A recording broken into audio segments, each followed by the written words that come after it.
சோம்பு சட்னி அரைக்கலாம். தேங்காய், கருவேப்பிலை, 2 வரமிளகா, சோம்பு, கடலை 1 ஸ்பூன் போட்டுக்கலாம். அரைச்சிட்டு வந்துடலாம். நல்லெண்ணெய் ஊற்றிருக்கிறேன், போட்டுக்கலாம். உளுந்து பருப்பு, பொடியாக சின்ன வெங்காயம் அரிஞ்சது, தக்காளி பொடியாக கட் பண்ணி போட்டுக்கலாம்.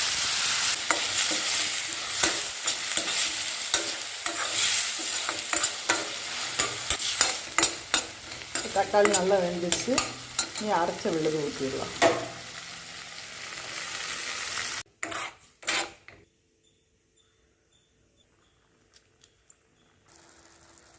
சோம்பு சட்னி ரெடி ஆயிடுச்சு.